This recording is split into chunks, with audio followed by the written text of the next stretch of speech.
Hello, and welcome to a quick one-on-one guide on how to run ads on pretty much any platform. So I'm the founder of Ancha Health. We help pregnant parents freeze stem cells from their umbilical cords and placenta to use for potential future disease treatment in the family. And essentially, we have run ads for about 8-ish months now on Meta, TikTok, Google, Reddit, podcasts. We've done in-app placements and also various other niche platforms. And so I wanted to invite our head of growth, Austin, to speak on how to set up ads, what the best ads are on each platform, and how to learn a playbook that is best for you. Because especially with ads, there are literally hundreds of YouTube videos that say different things about how to set up ads on different platforms, and everyone always has a unique strategy. So we go through as well how to decipher between the noise to determine the signal. And I'm really excited to have him on my channel because he truly was a savior in 2024 and helped my personal morale because he's so amazing. So without further ado, here's my interview with Austin covering how to set up ads on platforms. So yeah, tell me about yourself and your background. My name is Austin. I'm from Honolulu, Hawaii. Been an entrepreneur since college, a few founder journeys, and yeah. Okay, and have you done ads before? Not at the scale. Oh, not at the scale. Yeah. Okay, interesting. So a lot of learning. Okay, what is the smaller scale? Just running ads for some small projects, but nothing like at scale, nothing like consistency like this, where we optimize and get from 1 to 2.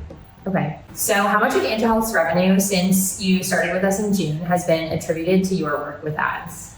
Yeah, so looking at some of the data, I think we estimate about 2.2 million in lifetime value generated from ads with 180 cases. Slay. So first we're going to start with meta ads. So I believe that that's been our most successful channel, right? Yes. Yeah. And Google. Okay, nice. I feel like Google ads have been most efficient, but the meta ads have been most successful. Yeah, meta ads are a little easier to scale and a little easier to have individual learnings from. Google seems to be a little more generic and get some sales, but not entirely sure why. Okay. In terms of the setup, what are the key steps to setting up a meta ad so that you can look towards success? Yeah, we've gone through a few different variations, but I think most important is just setting it up in a way where I can easily determine the results of A/B tests and experiments. And so, for example, we do something all under one campaign now and have different ad sets that allow me to quickly and visually see this works, this doesn't work, and be able to kill things really quickly. So I think there's obviously a lot of different answers, and we got a lot of different advice, and some of them are contradictory. But at the end of the day, we picked something that's just easy for us to iterate the quickest and fastest. Yeah, thinking about advice, how did you source knowledge around how to set it up and how to iterate? We did have the consulting firm that usually was really helpful, and they had playbooks. But honestly, when I first joined, I started asking the smartest people that I knew for some advice, and just had them sit down for an hour and talk to them, ask them questions. But most of it has just been learning by trial and error, and talking to our reps has been really helpful as well. So I feel like the key to ads is both the content and the targeting effectively. And so when you're thinking about the targeting, how did you decide what audiences to test and what kind of audience strategies do you have?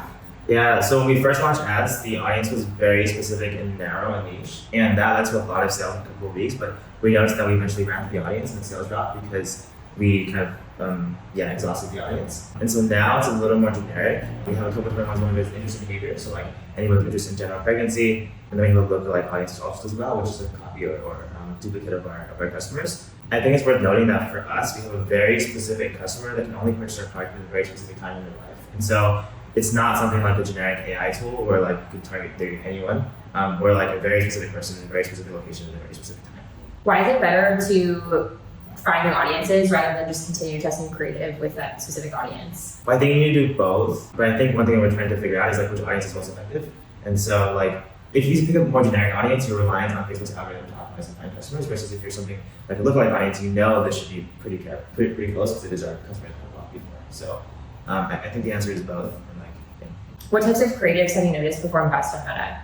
Mostly our swipe carousels with user quotes. We've had a few the talking head influencer videos do well. Some of the do well with Heidi did well as well. My assumption is that it's a combination of different creatives that get someone to purchase. And so just because purchases are attributed to a specific creative, it doesn't necessarily make that creative work. Our artists love education, so my assumption is that it's a fun, right? They see a video about you explaining what it is, and then they see a user quote, and that gets them to buy. But both videos are important in the process.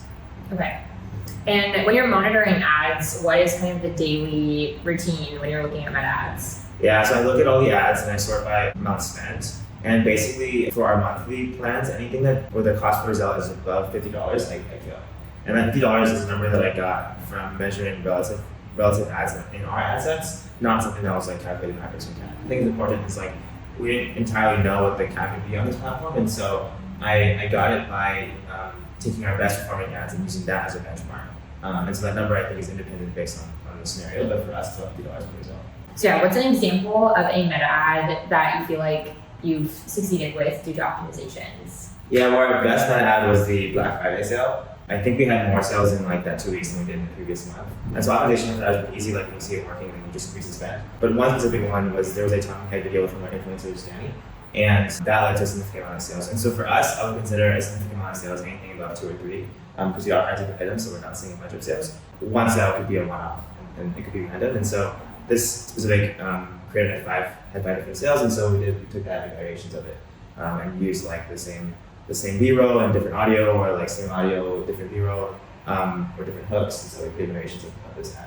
What's one piece of advice you would give to someone that's managing meta ads? The first thing I think is that you need to have creative that works. And so the ad should be boosting creative that already works versus like trying to figure out if the creative works. Mm-hmm. And so for us, like we already had a lot of creatives that work because we were getting much organic sales. And so it was just boosting that, getting in front of the right people. You can use ads as a way of testing creatives, but I think it's less efficient as opposed to like just like posting on TikTok or Instagram and seeing what works. And the other thing is like take advantage of the reps. They're really helpful for us and like are able to spill knowledge, especially knowledge that's come from the inside.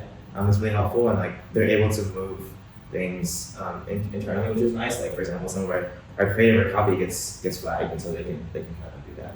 So you found the meta reps to be helpful ultimately? Yeah, I did. Okay, interesting.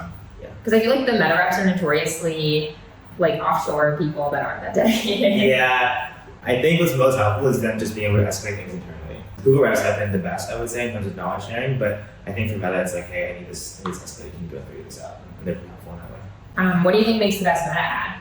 I think it's very similar, but with Meta, you can also do carousels. And so that is helpful for us, which is like having the first picture be a quote from the user, and then swiping through more education information and like options of how you can purchase. Okay, now we're gonna move to TikTok ads. I think that's an interesting place to run ads for us because our organic TikTok has been historically successful. First, I'd say like 800-ish customers were acquired through organic TikTok. Knowing that, how do you structure like our learning from organic content around the TikTok ads, and how did that inform how you set it up? So for TikTok, we would just run ads on creatives that work organically. And so one measure was like if it got over 1,000 views, that would be something that we deemed semi-successful. And we would boost those creatives. Visually, I set it up very similar to Facebook, which is like you have one campaign, it's all running under one campaign, and then in the individual ad sets is when you create groups. And so like maybe it's like Catherine talking head or like influencer talking head, and I also date it so I can tell. And then like in the ad sets, you have the ads, of course. But yeah, for TikTok, it was pretty easy. We would just boost things that already worked. Okay. Do you think there's any difference in how you set up the meta ads versus the TikTok ads, or even like the creative that you used? TikTok tends to be lower quality, and so it's only videos versus Meta. We did use some swipe forward carousels, but I think generally they're relatively the same or relatively similar at least. What do you think makes a TikTok ad perform well? Have you noticed any trends? Or same for Meta too, just any creative across the board. Like have you noticed trends for creatives that tend to perform well? For us, it tends to be user posting user testimonials and or something backed by a professional. So doula, be something where like there is some sort of scientific backing for it. There are value props that have worked. For example, our mixed race value prop has worked. We're like talking about how our product is beneficial to mixed race because if they don't bank their court, then they're reliant on a public donation bank, which is predominantly white. The legal ad also worked well. I think the hook is strong for that. I think that hook is pretty strong. It's enticing. So I've noticed that any hooks that are interesting and engaging and like off the normal work. We have a few videos in our lab, which I think is very interesting. It adds both like a scientific element to it as well as like something new because you see like a body part being cut up, which is very interesting. They're just like usually just really interesting and unique, or provide like a fun fact. Yeah, or provide value. Anything with legal, anything with doctor, anything with science, usually does well. How do you A/B test creatives on, especially TikTok, but on Meta too? I just group them in the ad sets, and so I label the ad sets. Like for example, one of the ad sets that did well we called Red Hook, and so it would be like we created a Red Hook using different influencers. We created a Red Hook variation using different B-roll footages, and so I would just group them in the ad set. And then you can kind of tell, like, you compare ad sets based on the numbers and see which one is better. How do you know when an ad is ready to scale? Like you mentioned the Black Friday ad, especially on Meta, but on TikTok or Meta, how do you decide to dump more money into it and when? When you see a lot of sales of a specific customer that you're looking for, so for us, if we see sales anything over $500, then I would go and boost that. Okay, then when do you decide to stop spending on that? So it's a combination of looking at data from like 14 and 17 and 30 days. And so I kind of just toggle between them to see the trend. And like if the trend is going up, we're getting more sales in the past 7 days and we can boost it, and if the trend is going down. What do you think are common mistakes when it comes to running ads, especially on TikTok, but on Meta too? I think the biggest one is running ads before you know the content converts. And so like I think initially the inclination is like we'll start a TikTok account and then just run ads to try to sell. And like you don't really know if your content works, right? And so I think you want to be in a place where like where we were, like we know organic content is working because we're getting sales. We just don't know exactly which content is converting. Right? Because if it's organic, you can't tell if the sale came from this person. So we didn't know if like podcast was the converted content or was talking heads or something else. And so then it made a lot of sense for us to run ads and scale. But I think with a new TikTok account or new accounts where you're trying to get sales, you kind of want to go through the pains of doing organic first. Yeah, what do you think makes the best TikTok ad? There's a couple buckets. One of it we've seen is anything that's viral, so trending audio or trending dances or anything that's trending, we can kind of hop on that and mix in our product. Does pretty well. Anything with like medical or science, so like LLBs, doctors, etc. Story from you, of course, which like implies a really good why, is like why you should do this. Those also work, and then user posts as well. Okay. Okay, so now let's move on to Google Ads, which has so far been historically our most efficient channel in terms of CAC. So what types of Google Ads work best for Angel Health? For us, it's Performance Max, which if you don't know is basically you upload a bunch of assets like headlines, descriptions, subheaders, and pictures, videos, and Google's algorithm picks and chooses and mixes and matches them and places them in a bunch of different places, and then you get sales. And so it's kind of like this black box of things you put assets in, and you don't really know where it's going or what performs well. While it's worked and it's efficient, it's been hard for us to optimize. They won't tell us like the asset is like good, bad, or poor, or good, medium, or poor, whatever, and like that's not very helpful. So, while it's worked, it's been hard to like learn and optimize from that. Yeah. So how have you kind of thought about testing new creative in a sense on Google Ads? Because I feel like a lot of it is just standard titles and you just keep running spend on it. But do you ever change the text on the titles, or is it just creatives on the more visual related ads? Yeah, the cycle of innovation or feedback from Google is much longer than Facebook. Like Facebook and TikTok get instantly, but Google is much longer. So I've tried a secondary asset group, which is taking the best assets from the first one and then putting in our best assets from Facebook and TikTok into the second group, and I haven't seen much of a difference. So in theory, like it was a good idea, but like haven't seen much of a performance difference. What was your approach to keyword selection and audience targeting? I think we had a list of keywords that were based on volume searches for us, which has not worked. So we actually killed almost all of the search campaigns because it just didn't work. And I think a lot of it is like we're a product that's not typically known by the masses, and so the search volume for us is not very high, as well as like other competitors bidding on the keywords as well. The one search that we do have is a branding campaign, which I feel like doesn't count as acquiring new customers because somebody's Googling our name, it's likely they're going to convert anyway. And so it's more of like we just want to make sure competitors don't outrank us on our own name. But keywords have not been helpful for us. I think it's helpful if you're someone with a lot of search volume, but for us, our industry is not heavy searched. So what kind of creative then has worked on Google Ads? It's been more or less the same creatives that's worked on Facebook and Meta, which is like videos, a mix of talking head, influence videos, and some of the high quality ones that are on YouTube as well, as well as like just generic descriptors of what we are. So how do you measure success on Google Ads? Very similar to Facebook and TikTok, and so the conversion metric that we optimize for is an add to cart metric because we don't have enough purchases to optimize the algorithm. And so like Facebook, for example, wants 50 conversion events in like 7 or 14 days in order for the algorithms to keep working. And so for us, we did a little bit of an outbound metric, which is add to cart.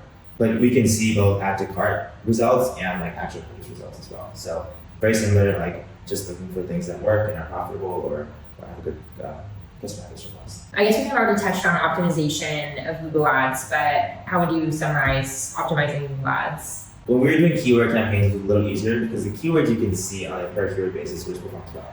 And so for us to just, again, benchmark some of the best performing ones and like kill ones that don't work. But for Performance Max, it's like incredibly difficult because you don't exactly know what works. And so what we did is Performance Max runs across different channels like YouTube and Google and display ads, etc. And so we started running campaigns on one specific channel to try and cross the elimination, right? So we ran on YouTube, which didn't really work, and we did display ads, which also didn't really work. And so we know it's not those two verticals. And so if we were trying this again, it would be, we've eliminated 2 out of the 5 or whatever channels. So that's one way to optimize PMax, but the way I should look at PMax is like just, it brings you sales and something about it works. And so like, just don't stop it, don't fix it. And we can continue to test on another top. Are there any unexpected learnings from Google Ads? I think it was the keyword search campaigns. And so we had a campaign that was specific to cord web ranking, which should have been the best performing campaign and like the highest volume because it's like directly correlated with Google search for us. Even the volume's not high, it's directly correlated. And that was the worst performing campaign. And so that was unexpected to feel like should be obvious, but for whatever reason did not work. Do you feel like it's because our competitors outbid us? It could be, but there is a metric for checking that. And so I don't think we were being terribly outbid. It's possible that it's too up funnel, but yeah. And what do you think makes the best Google ad? That one is still unsure because you're just uploading assets and they tell you this does good, this does bad. Under PMax specifically. Under PMax, yes. And so like good and bad are very like bad ways of measuring it because again, it's a combination of things that they put together. So if you upload like a picture and a video and a tagline, and let's say you upload like 5 variations of it, they will pick and choose combos that combo 1, combo 2, combo 3. And so it's really hard to know if it's like, this is a video that doesn't work, right? You also can't pick the combo, so it's not like you can say, hey, we're gonna A/B test this one video. They kind of just like do it at random place or whatever. So like, it's very difficult to say like, this is good, this is bad. Okay, but the best Google ad, I feel like would be PMax. For us, yes, okay. yeah. PMax over keywords has been better for us. Okay, so I want to talk about Reddit ads, which is a little bit more niche, and we didn't like really run a full scale experiment with it, but I think it's interesting, especially because I feel like for healthcare randomly, a lot of people do search on Reddit for recommendations. So yeah, how did you find Reddit ads in general to set up, to learn about, and what were the learnings? Very similar to other channels, did some research on our own. We had a playbook and like got in touch with a good ad up there that this out. Reddit by far brought us the most like hate and bad comments. Oh. Yeah, like there were a lot of hate comments on Reddit and a lot of like things that can't be repeated on our post. And I didn't know that. Yeah, I don't think it was like directly related to us because some of it was just like very like out there, very left field comments. But Reddit is very anti-sales. And so I think if we were to do this again, we should try and do creatives just for Reddit. What I ended up doing is taking the best performing creatives and putting it on Reddit. And like there were a little bit of tweaks, but I think Reddit is like entirely a new platform. I think like the funnel of TikTok to Instagram or vice versa is much more similar than the funnel between Instagram and TikTok to Reddit. It's just a totally different audience. But even with the hate comments, did the creative perform well? Our click-through rate was phenomenal according to the ad rep, but we didn't get any purchases. And so that was also a decision where like the funnel metrics were really, really good, but we didn't see any purchases from it. Yeah. What were kind of the ad formats that we tested? We tested a few. One of those videos, we tested some like influencer style videos, the video from you as well. Also the user quotes that worked really well, some carousels. And I believe we did a couple of like medical-based things as well. And plain text too, right? Yes, with plain text, yeah. Okay. What do you imagine would perform well on Reddit as an ad? I feel like it's something that's more organic, like maybe a trusted Reddit poster and a moderator post. Reddit is very like an organic, not a paid post. Like should people boost post at all? I don't know. I don't think we've done enough for me to give an answer on that. But I feel like it's just something where it seems more authoritative, more conversational than like a typical like sale or like ad. Right. I also wanted to chat about in-app placements because we've done some testing there too. So we tested basically apps that pregnant parents already use. What were sort of your learnings with in-app placements? I think we did a small test, so it wasn't full scale, and we didn't see any sales. And I think what was hard with that is for in-app placements, at least for this specific app, we could only do a static image display ad, and so we couldn't do a video. And for us, our product requires a lot of education because it's like both awareness and education and like value prop and the reason to buy. Because of that, I think we need more illustrative videos to kind of walk through the entire process with somebody, and that like display ad just did not lead to conversions. What do you imagine would perform well as an app placement? I think if it's like integrated into the user experience of the app. And so there's a couple ones that we're looking at that I did want to test where they'll send you recommendations, like pregnancy recommendations based on where you are in the journey. And so for us, we know that this is a product that's specifically bought or typically bought at their trimester. And so if it was something like X app recommends for thinking about corporate banking now that you're X weeks pregnant, here's our preferred option. Okay. And so then it feels more of like a user experience thing than like an ad that you're being sold to.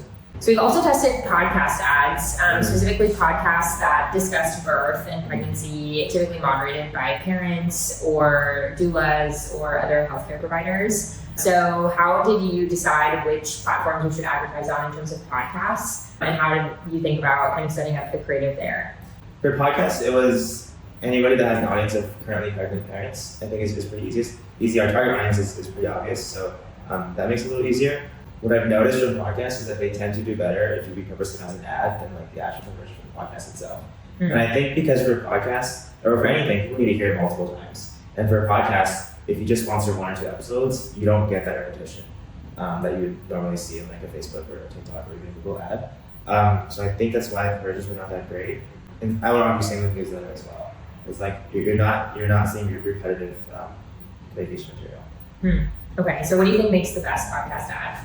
I think it's something where like you can be the guest in the podcast and you can go through an in-depth episode of like talking about yourself, sharing the story of your company, and like it's more conversational and it's like they're featuring you versus a little snippet at the beginning and the end.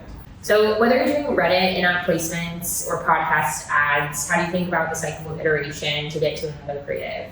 I think the first thing is figuring out what like the magic number is. And so like for Facebook, it was pretty obvious that we benchmark from best performing ads and be like, okay, we're starting to see conversion at this spend. And so if we don't see conversion at this spend for another ad, we know it's bad, right? We're going through a very similar process as we try and switch our ads to the different premium plans. And so that number is still unknown. And so what we're doing is like just benchmarking things that have worked. So I think the first thing is just to figure out what the benchmark numbers are, because then you can have like a standardization for deciding what to kill or those things.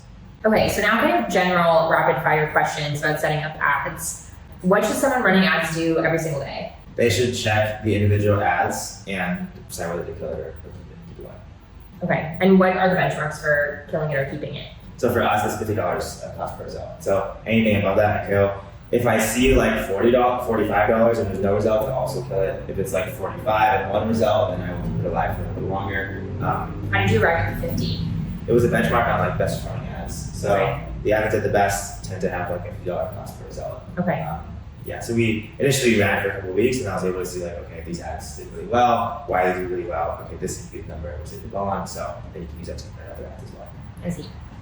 What is the golden rule for running successful ads?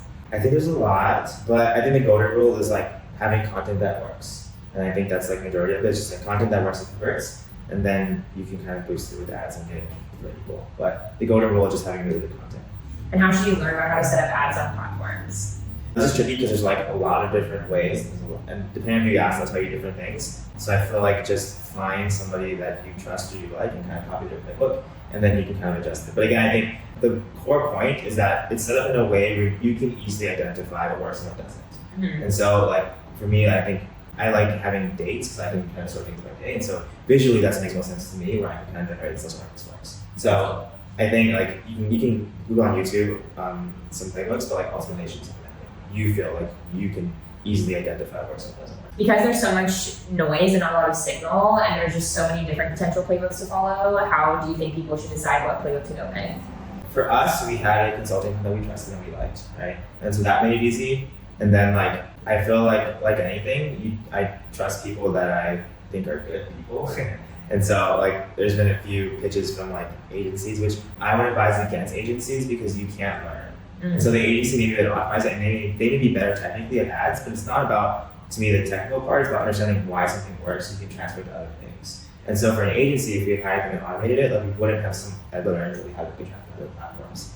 So yeah, I feel like it's just like, do you trust this person? Is it working for them? And if so, then you can kind of like learn what they do. That's all the questions that I have, but do you have anything else you want to add? I think just reiterating, like there's a lot of knowledge of the ad reps. And so like that is what I found to be most helpful, is just doing something and then asking the ad rep to help us out. Of course, you have to be careful because they are incentivized to get you spend more. But the incentives, like for Google, the incentives were aligned because we would spend more if the things work, right? And so as things work, we spent more, like then I think everyone's happy there. Cool. So a lot of knowledge has been learned from like just talking to ad reps and like asking them questions and getting them to do things. Yeah, I actually ran into our Google Ads rep yesterday. Oh, nice. Hey, really? Yeah. Oh, no way. You got promoted, right? Yeah. Okay, nice.